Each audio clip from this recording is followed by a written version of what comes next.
I'm Null. Nice to have you with us today. We're going to learn how a new study from the Rush Medical College, published in the peer-reviewed journal Neurology, says that eating leafy greens each day is tied to sharper memory and slower decline.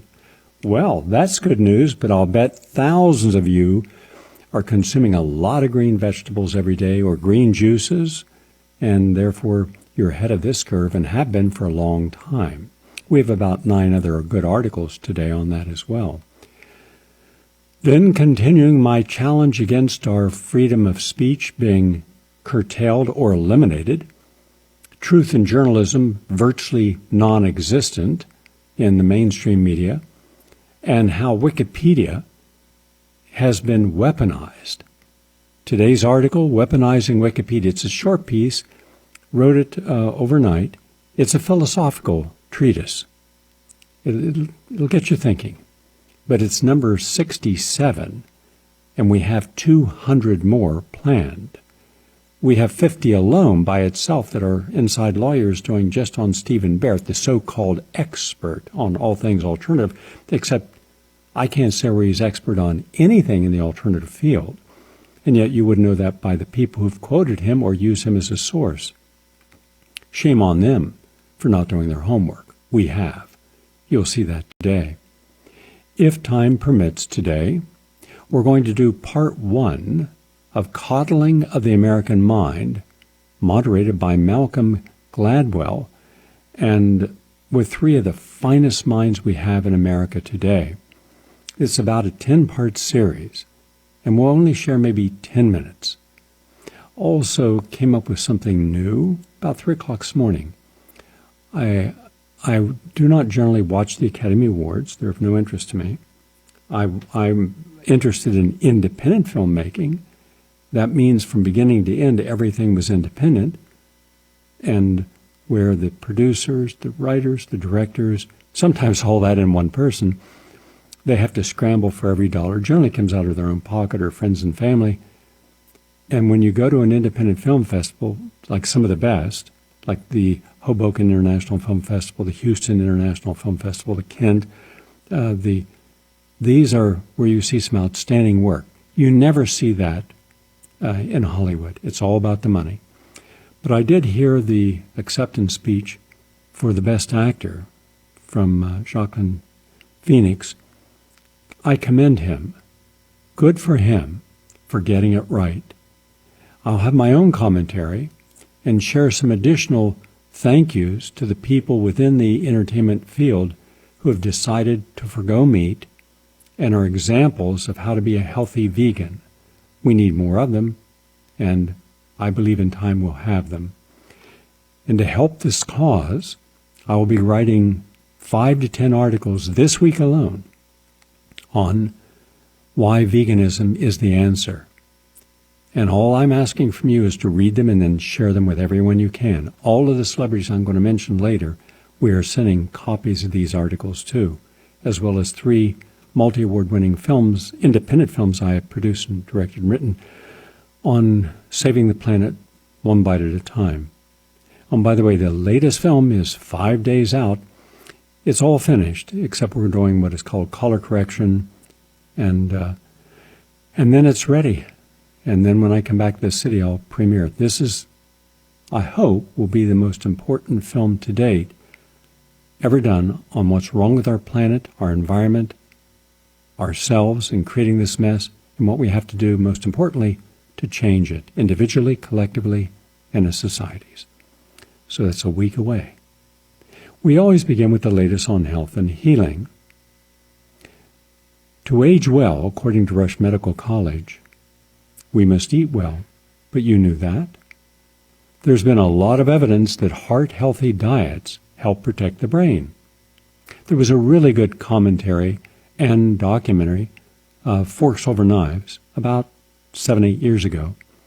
I had the people on the program because I believe in promoting healthy documentaries of any kind or any quality documentary.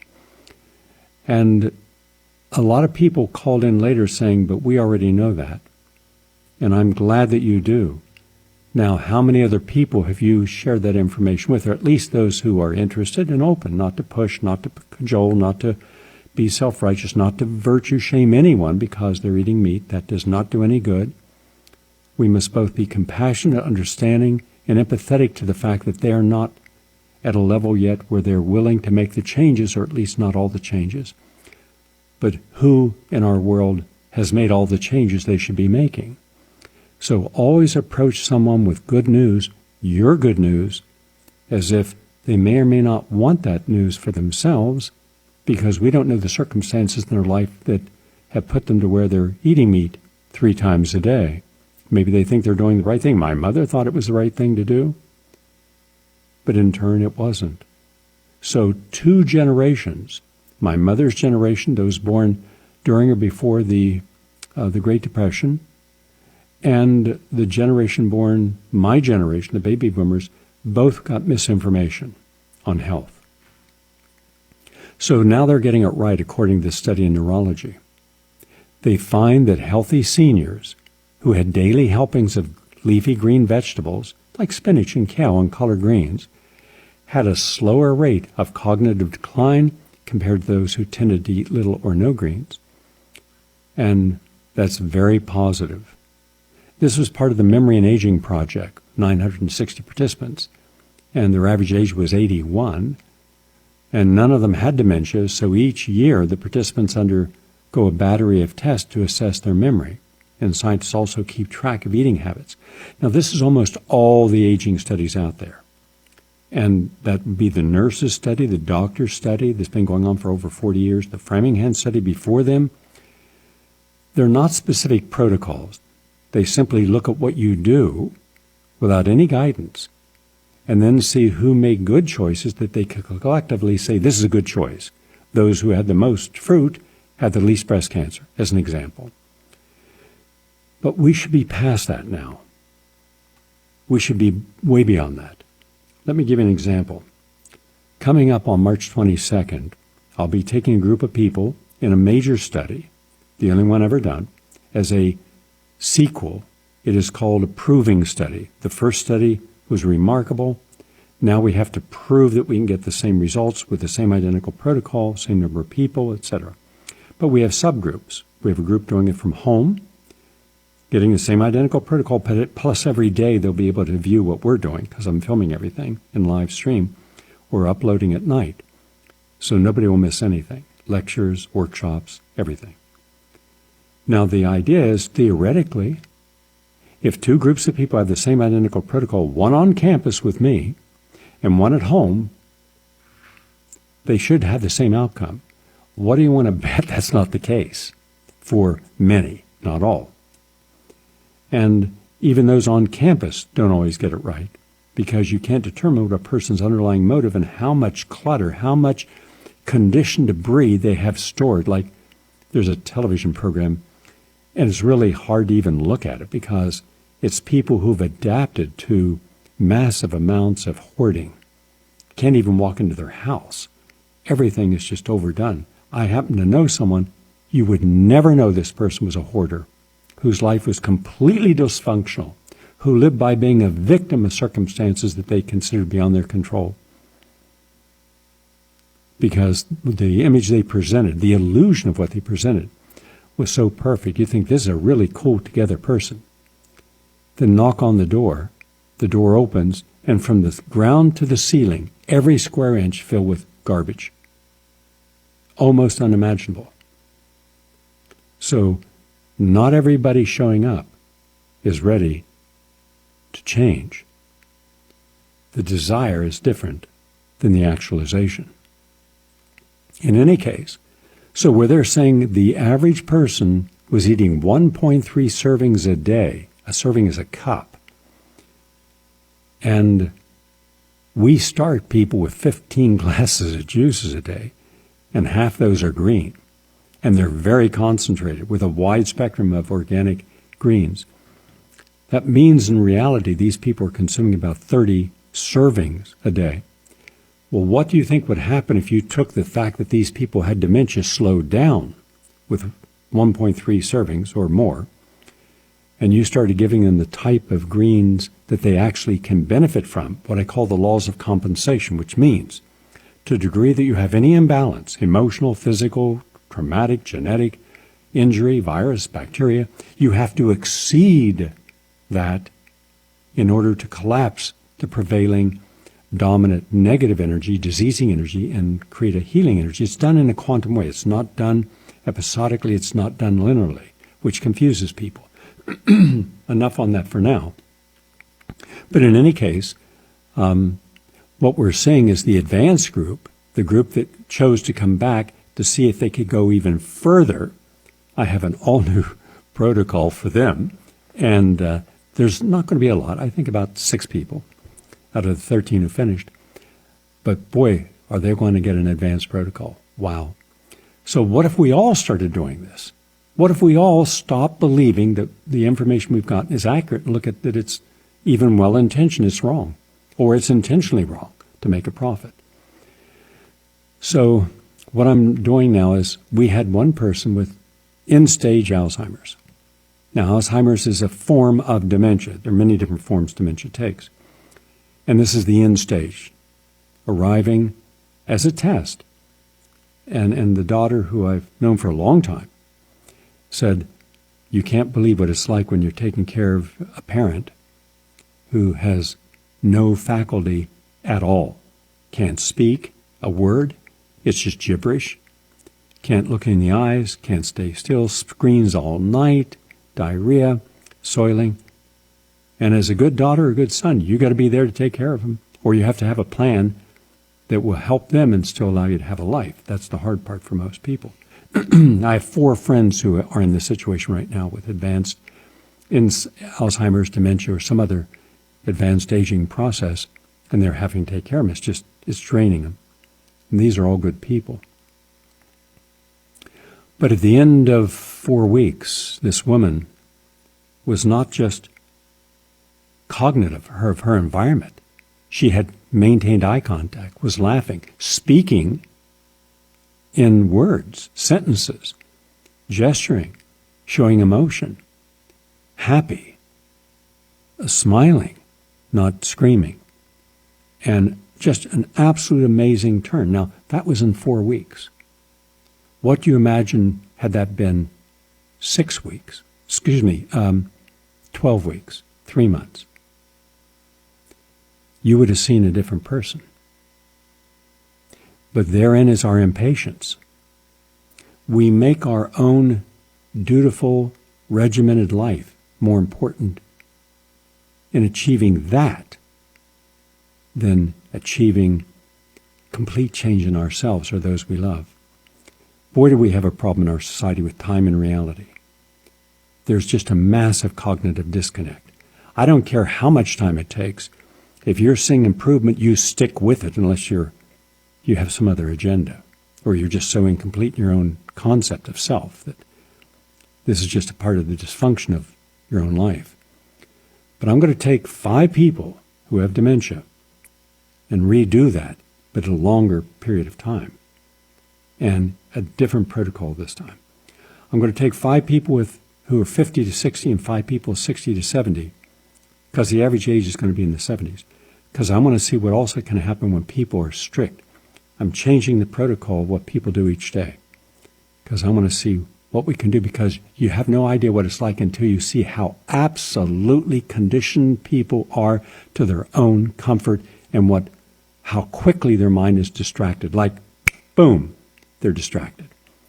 So much deeper meditation. Anyhow, that's coming at you in a little bit. The rest of you hear the results, and we're filming everything, and a whole team of scientists from around the world are watching it. But it gets back to this neurology. With the results that we already have and the results that we're about to achieve, suddenly this study I just told you right now, 1.3 servings a day, and you end up, dying faster, your dementia goes downhill, that's going to be news that's as old as looking at a typewriter that you peck versus a computer and getting stuff done. So the mainstream media, the mainstream scientific community is way behind the curve of where we should be, where they should be, but that's the institutional monotheistic thinking. Someone's paying for it, so if it takes them 10 years to figure out you should have more than 1.2 servings of greens a day, well, okay. There's no quantitative thinking in science today. I'm just embarrassed by how regimented it is, how anal it is, how restrictive it is. But hopefully, your example of your own life changing might awaken some other people. From Hospital for Sick Children, which is in Toronto, published in the Canadian Medical Association Journal, they reviewed the evidence and find that excessive smartphone and social media is linked to mental health problems in those young people. There's a brand new article just out today, and they're saying that everything from mental distress and suicidality is on the rise, exponentially increasing, and a whole generation of youth are having mental health problems. And this was led by the Hospital for Sick Children, focusing on smartphone use and what happens when you're using it all the time. And it is bad. It disrupts healthy balance between sleep and academic work and social activity and interpersonal relationships online. This is for adults and children alike. So the world was fine before smartphones and digital devices, and maybe parents should take it upon themselves to limit it again. A lot of people sit. A lot. Not good. Who says? University of California at Los Angeles did a study, and in many workplaces, that study showed that standing desks and walking meetings are addressing the health dangers of sitting too long each day. But for universities, the natural question is how to make such adjustments for classrooms. I would say also for high schools. The question appealed to Emerita dance professor Angela Leung from the UCLA Department of World Arts and Culture. Sitting too long was never an issue for her students, but for most college students, desk time is more common than dance time. And in an unusual collaboration between the arts and sciences, they found that you shouldn't be sitting very long. Stand, do some squats, sit back down, but don't just keep sitting. This was published in the Journal of the American College of Health. So quite simply, the longer you sit, the greater your risk of heart disease, cancer, depression, diabetes, and obesity. So research now shows that breaking up long periods of sitting with movement at least once an hour reduces those risks. That's why when I'm flying on a plane, every 45 minutes I get up and I walk to the back of the plane, and no one's back there. And I'll put my hands against the back of the plane door, and I'll do standing push-ups, and then I'll do some deep knee bends, and then going up and down on my foot, from the front toe to the heel, so you're exercising the calf, getting that venous blood flow coming back up in a healthy way. So just something to think about, another piece of the puzzle. Also, from University in Mexico, published in Endocrine Connections, mindfulness, there we go again with mindfulness, helps obese children lose weight. It reduces stress, it reduces appetite, and it reduces body weight. So that's good, considering we have an absolute epidemic of obesity in adults and young people. And that's important that we address it in a healthy way. And finally, from Yale University comes a study published in the peer-reviewed journal PLOS ONE that positive attitudes about aging reduce the risk of dementia. Positive attitudes.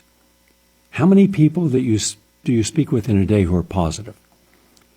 Even if they're in the midst of a problem, a crisis, they're trying to find positive solutions, looking for positive information. Not often. Some people stay perpetually in a negative position because Every time they're negative and tell their story of woe, them, the victim, they reinforce in the neurons that they are indeed a victim, whether they were or not. And never trust someone's judgment based upon their memory, because that can shape-shift constantly from positive, negative, negative, positive. But when you stay consistently positive, you're going to age better, you're going to de-stress, you're going to have less risk of a heart attack and stroke. That's the good news on that. I'm Gary Null. We're 21 minutes into our program.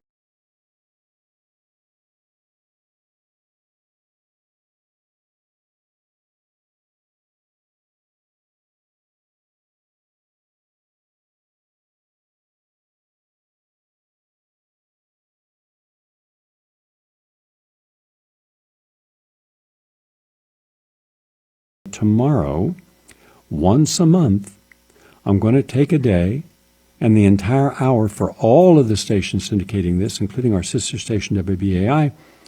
We're going to play a documentary. And it can't be in its entirety because the documentaries are generally an hour and a half to an hour and 45 minutes, but at least 55 minutes on something that's important for all of us. Tomorrow it'll be deadly deception. And then hopefully you will then be interested in downloading the other 3, Silent Epidemic, Autism Made in USA, and Vaccine Nation, and the 57 articles, scholarly articles, but written in lay language, all fully referenced, to show you how you've been lied to and manipulated based upon the false proprietary science of the vaccine makers and their colleagues and cohorts in the CDC and the FDA. That will be tomorrow. I'll introduce it, and then we'll play that. And because I own the copyright, you can watch it and just write this down now. So on your computer tomorrow, after you hear my introduction, you'll be able to watch the full document, or 55 minutes of the documentary, by going to youtube.com/PRNFM. youtube.com/PRNFM. And if you miss it for some reason, you can go to the archives, write down this archive number, 701-719-9976, 701-719-9976. Back in a moment. Please stay with us.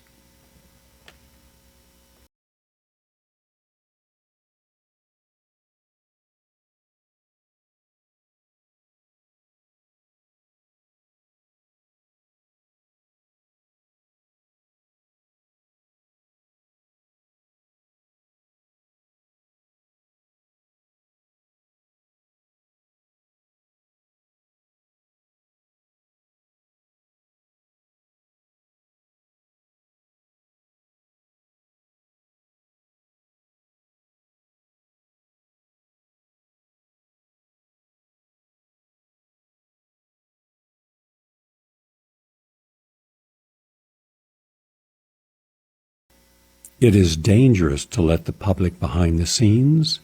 They are easily disillusioned, and then they're angry with you, for it was the illusion they loved. W. Somerset Maugham. He who despises his own life is soon master of another's. Beware, for such a man can become master of souls. 17th century Irish proverb. These quotes share something in common. Both take us behind the scenes of what, on appearance, are presumed to be objective and factual for anyone to believe. Both quotes also define the duplicity hidden in the editorial world of the world's largest so-called encyclopedia, Wikipedia. But very few people have the background or scholarship to spark the suspicion as to whether or not the information Wikipedia provides on many subjects is accurate or not. Popularity and hype trumps the reality of what Wikipedia really is, and almost no one really knows anything about the encyclopedia's parent organization, the Wikimedia Foundation. First, respectable encyclopedias such as the Encyclopedia Britannica and the Columbia Encyclopedia, which strive towards accuracy and scholarly excellence, take control and assume accountability for the content published. Its authors and editors are known, their credentials are verifiable, and transparency is held in high esteem. This is not the case with Wikipedia, whose writers and editors who are largely anonymous and often unknown. Anyone can create false credentials and add or delete content. And unlike legitimate encyclopedias who reimburse contributors because of their expertise and knowledge in certain disciplines, Wikipedia is comprised of an army of unpaid volunteers. Consequently, anyone and everyone is invited to participate and bring their own personal agendas, your own biases, your own prejudices, and your own illiteracy on any given topic. Second, legitimate encyclopedias whose administrators value the quality and accuracy of content are quick to take measures when errors are discovered. In other words, those responsible for the encyclopedia honor the duty to be accountable. However, this is rarely, if ever, the case with Wikipedia. For example, no noteworthy encyclopedia uses its power and prestige to intentionally make efforts to destroy entire professions and the accomplished individuals within those professions. Even the Inquisition allowed a person accounted as an enemy of the state for heresy the opportunity to provide a defense. For Wikipedia, you are accused, ruled guilty, and sentenced to a life in virtual solidarity in a confinement in cyberspace without opportunity for appeal, due process, or suit. And furthermore, if you complain about the gang rule, you are further assaulted and condemned.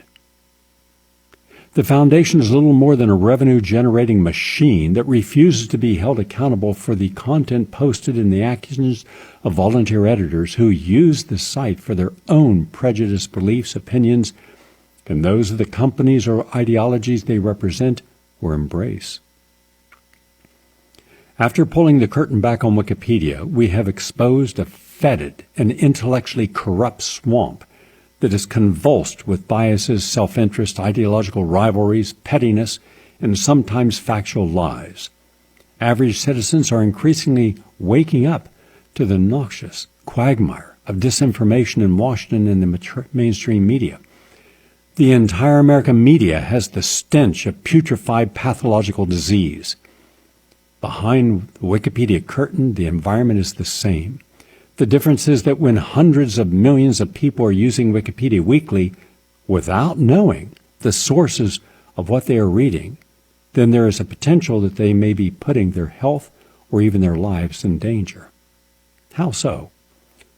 Let's imagine a situation that is not uncommon in modern medical practice, a cancer patient. And the cancer patient is solely relied upon conventional or orthodox cancer treatment like chemotherapy, radiation, and surgery. But after a period of time, the cancer returns, is even more aggressive. The attending oncologist has the solemn task to gently convey to the patient, "I'm sorry, there's nothing more modern medicine can do to save your life." Everything in their toolkit has been tried, and unfortunately, in this patient's case, it failed. Therefore, the patient is prescribed a painkiller, often a powerful opiate, for the pain with some final recommendations for hospices. This image is not hypothetical. Over 500,000 people dying at this moment have relied upon exclusively and solely orthodox medicine. Last year, there was 1.7 million new cases of cancer diagnosed and over 609,000 deaths. Consequently, going back over the past 4 decades, since Nixon launched the nation on its official war on cancer, more than 20 million Americans, we estimate, have been in the scenario just provided.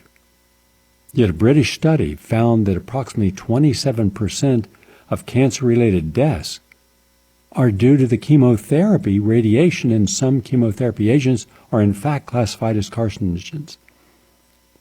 So let's take that 600,000 and say more or less 200,000 Americans every year will die because of the therapy, directly because of the therapy. Well, at the end of 10 years, you've just killed 2 million people. Just with orthodox therapy that no one questions, that they're rewarded. Everybody is good to go, of changing nothing. Not any legislative body, because the pharmaceutical industry, the medical industrial complex, will stack every single committee hearing with its own spokespersons, saying, we just need more money, more new drugs. And everyone goes, okay. But now you know the truth. 200,000 will die directly because of chemotherapy and radiation, because of the treatment. That's minimally.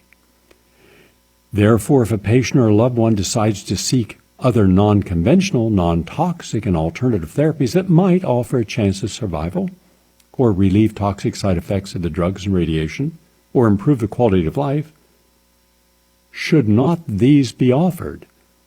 Already today, many clinics worldwide, including in the United States, have reported various degrees of success, not just keeping patients alive, but also reversing terminal conditions as well. If you have nothing to lose, and you've been handed a death sentence, shouldn't you not have the right to know what alternatives are available as possibly your last freedom of choice?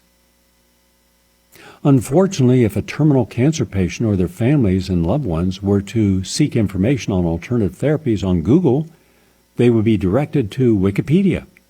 There they would find all of these alternative therapies degraded, vilified, ridiculed, and branded as pseudoscience and quackery. I believe Wikipedia's unscientific and prejudiced policy against all alternative medicine may constitute crimes against humanity. If the administrators and editors controlling the pseudo-encyclopedia's health pages were to conduct sound research, which they do not, rather than rely upon discriminatory personal opinions of individuals categorically opposed to the alternative and natural medical therapies such as Stephen Barrett and Quackwatch and the small group of followers of science-based medicine called skeptics, Wikipedia's health pages would be far more accurate and trustworthy. The question before us is this. If a Wikipedia editor does not challenge his or her own beliefs and biases, should that person not also be held minimally responsible for the fate of those facing death and seeking information on Wikipedia? And if they are editing with malice aforethought to destroy alternative health modalities, should they not be complicit with criminal neglect? It would be one thing if the argument was that nothing positive could be found anywhere. We looked everywhere, couldn't find a single doctor using alternative therapies, couldn't find a single nurse, no patients existed in America, not a single article in the scientific literature, so yeah, we're against it. But that's not the case. In other words, if there are no studies and there are no physicians or with clinical experience or surviving patients who could validate this assumption, there are tens of thousands of published studies in the peer-reviewed literature, in the library of medicine, supporting virtually every part of primary alternative medical systems and therapies. Worldwide, there are far more. There are also hundreds of thousands of clinicians just in India alone using this therapy, and tens of thousands in the United States. Many from Harvard, Yale, the most esteemed institutions, Sloan Kettering. And these individuals can validate that Wikipedia's treatment of all alternative health systems is completely false and intentionally so. So finally, we may consider how the Irish proverb that I mentioned at the beginning of this applies to Wikipedia. Many of the administrators of Wikipedia's health pages, who have exclusive control over their content, represent an ideological belief system known as skepticism. In my personal opinion, skepticism is worse than McCarthyism. It is tribal. It is primordial. These people pride themselves on being atheists, which is their business. But it's not just their business when they use their bias against a person's beliefs, against all people of faith. They are telling all of the people who believe in Sikhism and Jainism and Buddhism and Taoism and Confucianism and Judaism and Christianity and Islam, they're saying, you don't count because you're just superstitious fools. We know best. And that's done with anger. How dysfunctional are these people? What if most are professional failures in life? They've contributed nothing to making this a better world. Nothing to trying to push forward with what exists to improve our quality of life. But they can be complete, utter failures and be rewarded by the Wikimedia Foundation to satisfy, in my opinion, a sadistic pleasure in attacking those alternative health practitioners who have made it their career to try to save lives. And there are tens of thousands of us.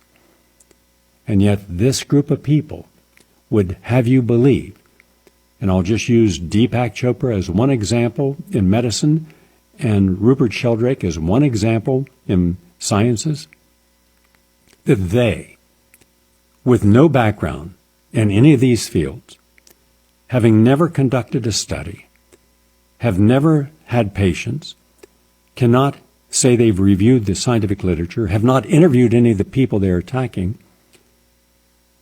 and choose to remain anonymous because of a lack of expertise and scholarship.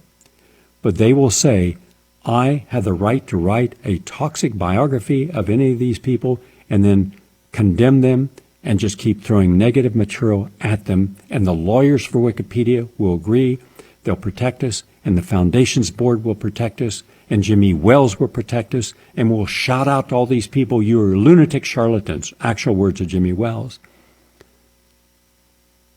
And yet here's people who've gone to the finest medical schools, Oxford and Cambridge and Harvard, have worked for decades in the sciences, have done clinical studies, have published in peer-reviewed literature, have seen tens of thousands of patients and helped those patients recover life.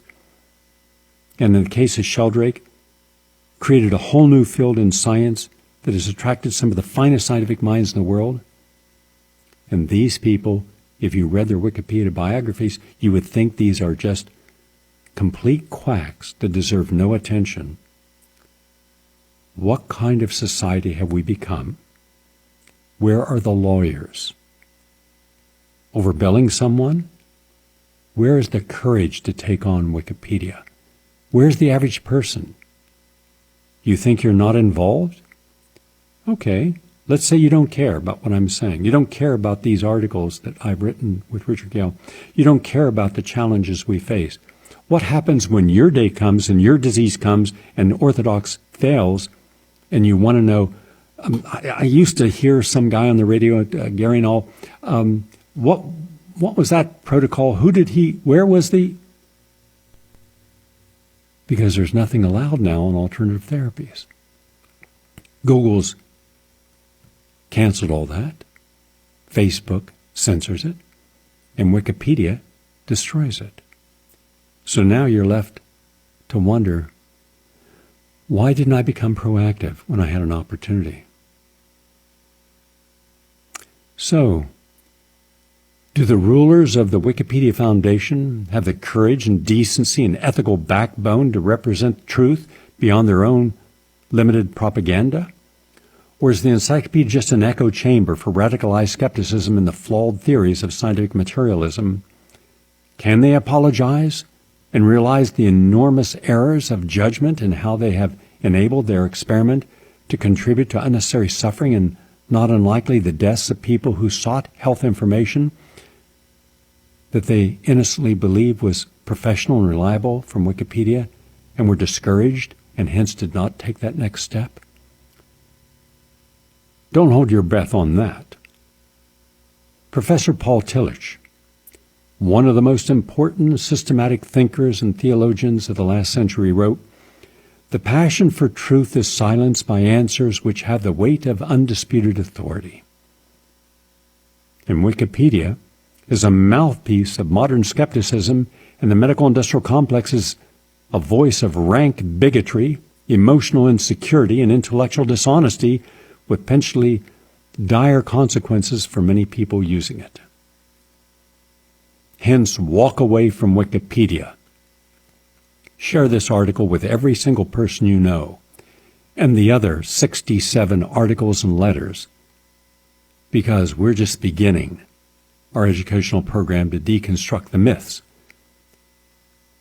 More on this later. You have an opportunity now to call in on our talkback and share your thoughts. What to do about Wikipedia and all that we have shared. And everything we have shared has been referenced for scholarship and accuracy and for its legality. Our talkback number is 888-874-4888. 888-874-4888.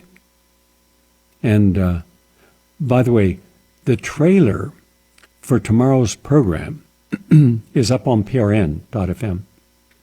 You can see a coming attraction of it.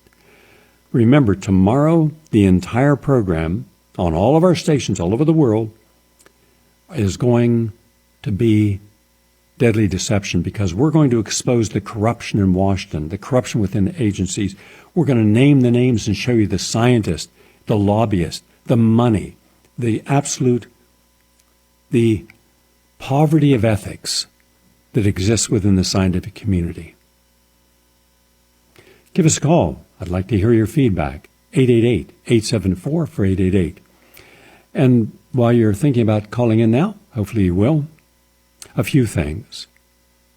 First off, on what was said last night by the one recipient, Jacqueline Phoenix, who's gone vegan, I thank him because he did two things in his speech. First, he acknowledged his own limitations up till this point in his career.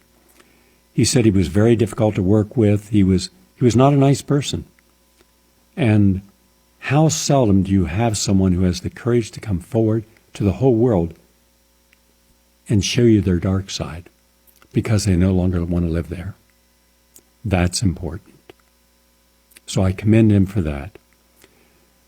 But then I thought, gee whiz, there are others too. Tom Brady, Natalie Portman, Paul McCartney, Michelle Pfeiffer, Stevie Wonder, Bill Clinton, Al Gore, Dennis Kucinich, Clinton because he was going to die otherwise, Jennifer Lopez, Jessica Chastain,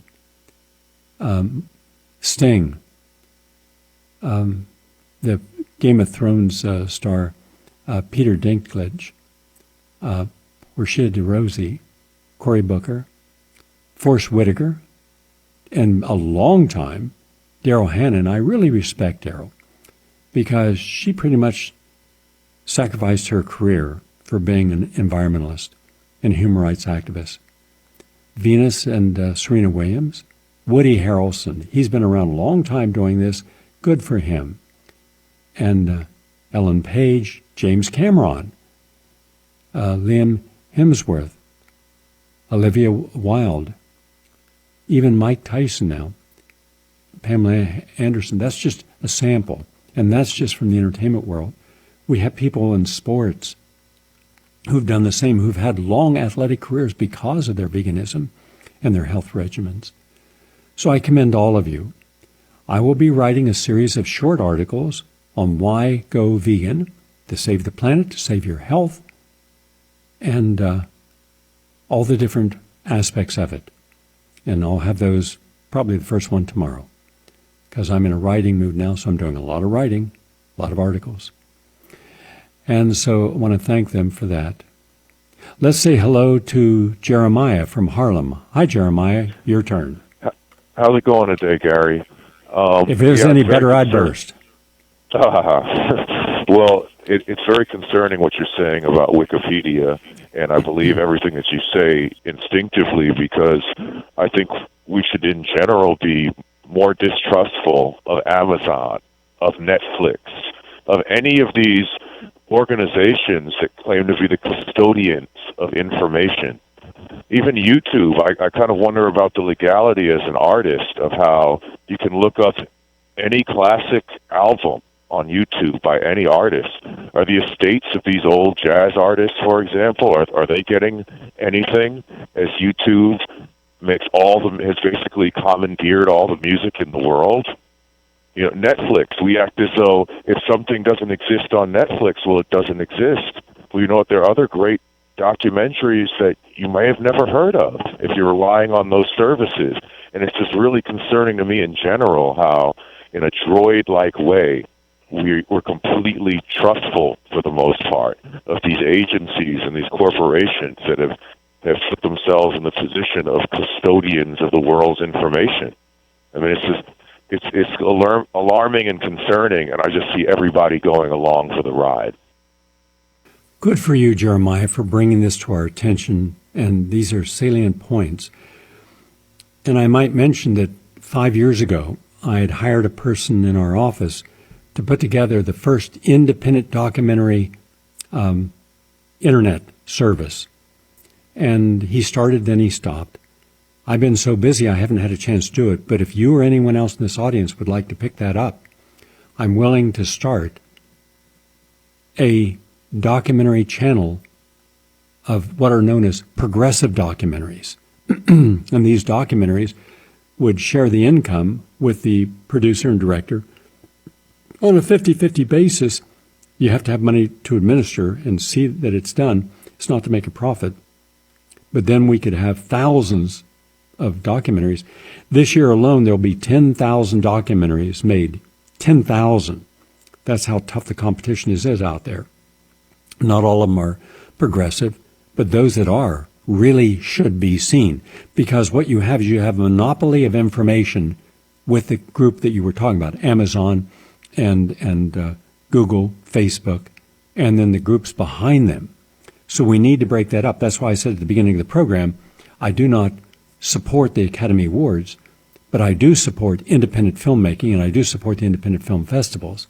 And that's why wherever I'm in an area and I hear that, one of my films is in a film festival, I'm going to go there and spend the whole day watching the films and talking with them. And at nighttime at a film festival, we all get together.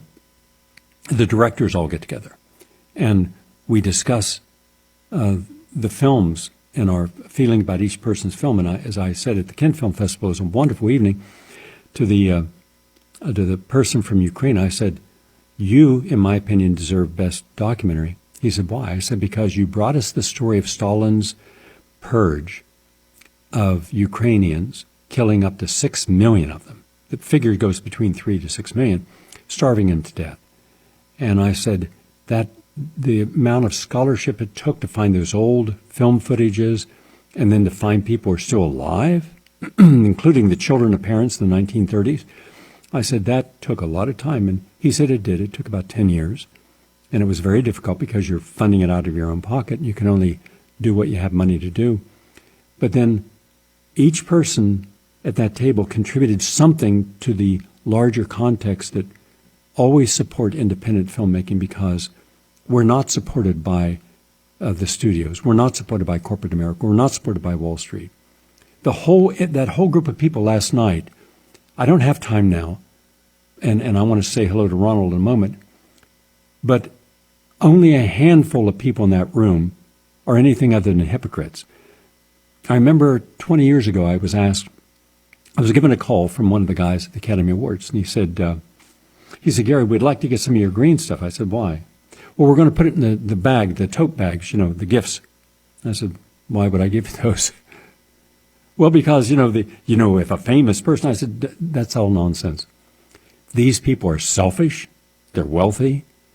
These people feel entitled to everything. And I said, no, I won't do that. So boy, you're missing a great opportunity. I said, to what? Do you really think someone's going to go out there and when you give them a new pair of sunglasses say, hey, world, look, I just got these sunglasses. They're really great. No.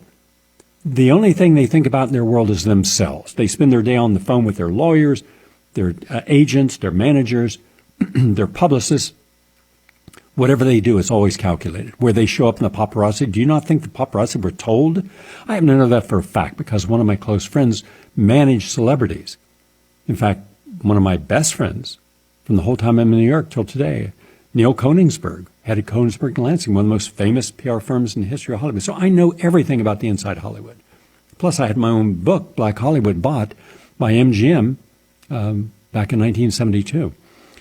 And I got to know an awful lot about the studios because the head of the studio, whose father was in The Wizard of Oz, Jack Haley Jr., Jack Haley Sr. was in there. He made the rare situation of running a studio, being the head of the studio, and wanting to produce the film.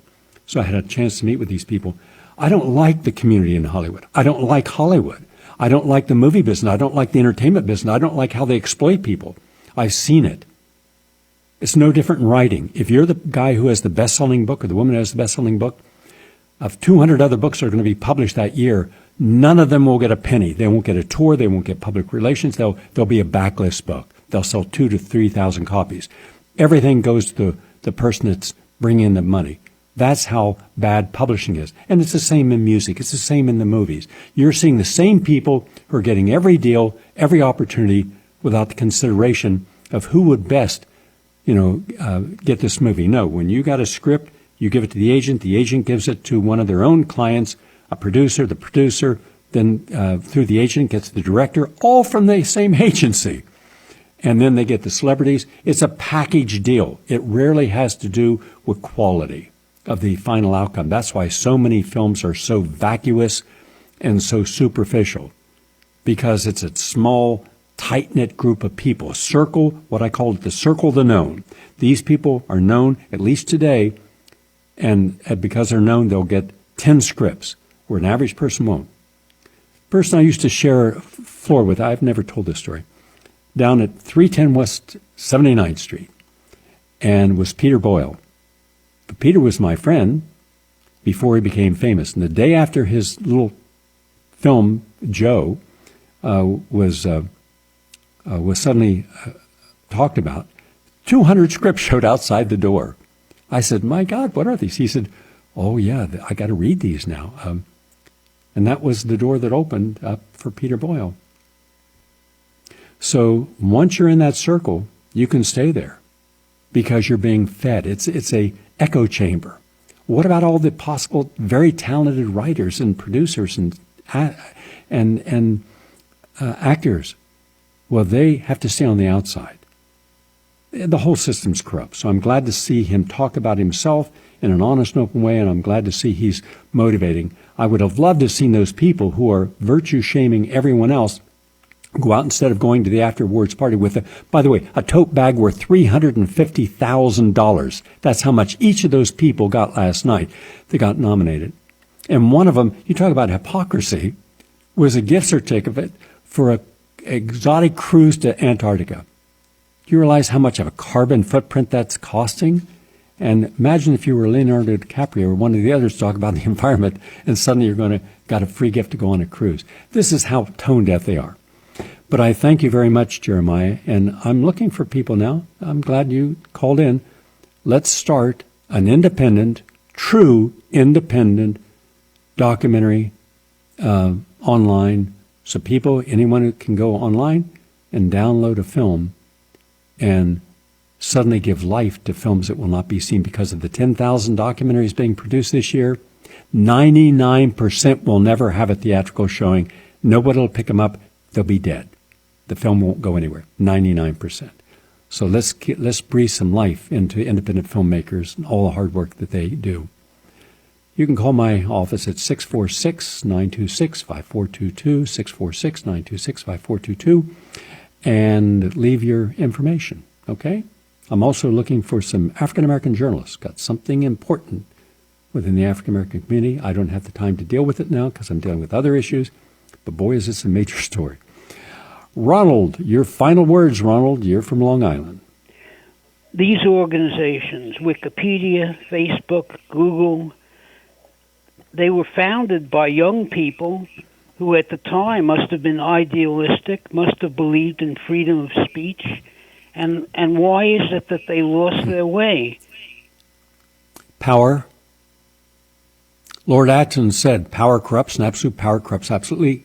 Go read one of the articles written by former Google. Google and the other major sources, the founders. They give you Bill Gates. Ask about his temper tantrums. Ask about how he dealt with people when they challenged him. And that's true of all these people. Steve Jobs the same way. No, it takes a spiritual journey to stay ethical, moral, and interested in dealing with people as human beings, and especially sentient human beings. They're not there to use and abuse. They're there to share and to care. And that's what they lost along the way, no matter how idealistic they were initially. Good point, Ronald. Thank you very much for sharing that.